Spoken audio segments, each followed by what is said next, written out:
Assalamualaikum warahmatullahi wabarakatuh.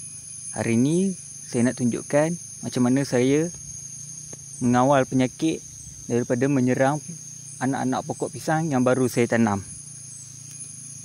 Okey, ni kawasan pokok pisang, ini kawasan kebun pokok pisang saya yang saya baru tanam.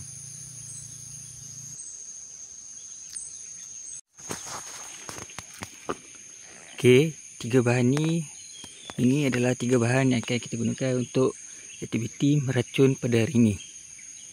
Yang pertama, kita ada racun serangga.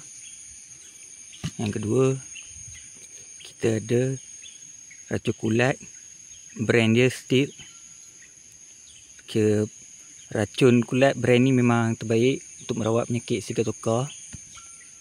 Dia mempunyai propiconazole yang dapat membantu kita mencegah penyakit sigatoka. Yang ketiga adalah baja folia hijau. Baja folia ni daripada brand Fast Grow.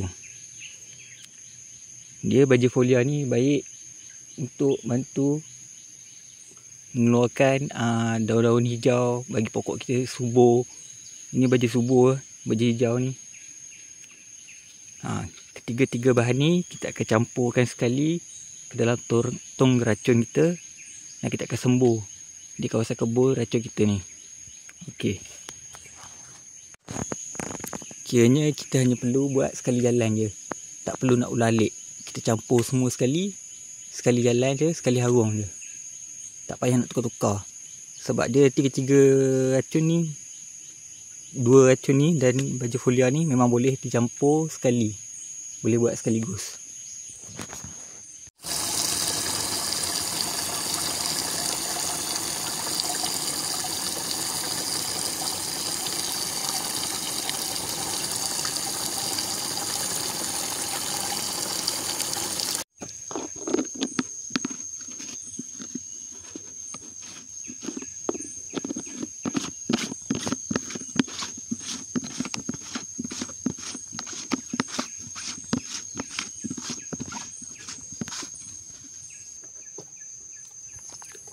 Selepas kita campur ketiga-tiga bahan tu mengikut dos yang telah ditetapkan, yang telah ditulis di label, kita akan mulakan aktiviti meracun pokok pisang kita.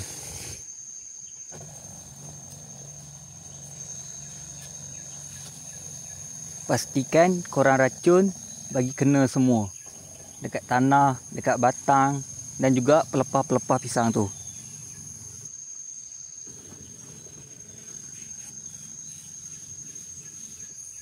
Sebelum tu, kalau korang belum like, tolong like dan subscribe video ni. Terima kasih kalau dah like dan subscribe.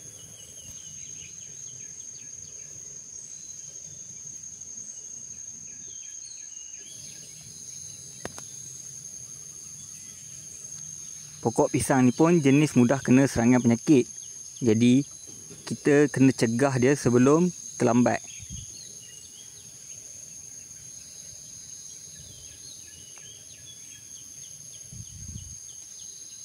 Saya cegah gunakan racun kulat yang saya guna ni brand Steel, S-T-I-L-T. Dia mempunyai bahan aktif seperti propiconazole yang bagus untuk mencegah penyakit sigatoka.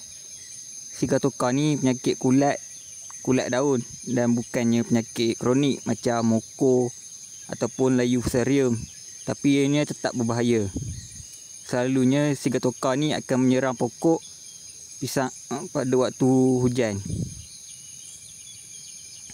Saya juga menggunakan campuran baja folia hijau di dalam campuran racun kulat dan racun ulat.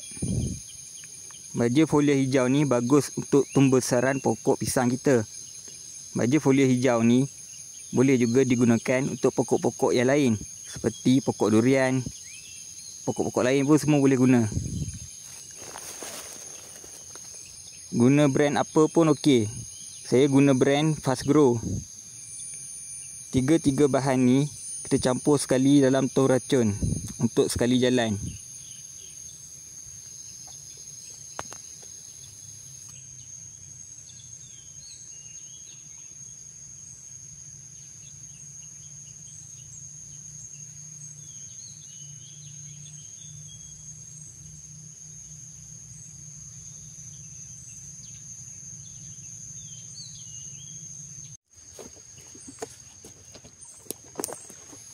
Untuk anak pokok pula, saya memang akan simpan.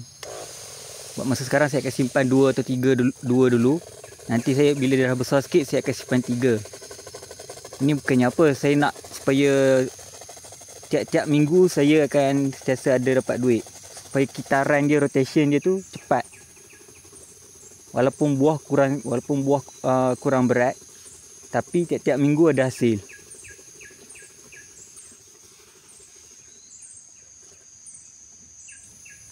Lagi-lagi sekarang ni saya ada kerja lain. Jadi pisang, cabai, durian ni saya buat secara sampingan je. Saya fokus kerja saya lain dulu. Tapi yang penting tiap-tiap minggu duit masuk. Itu je lah.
Baiklah, sampai sini sajalah video saya. Terima kasih kerana telah menonton.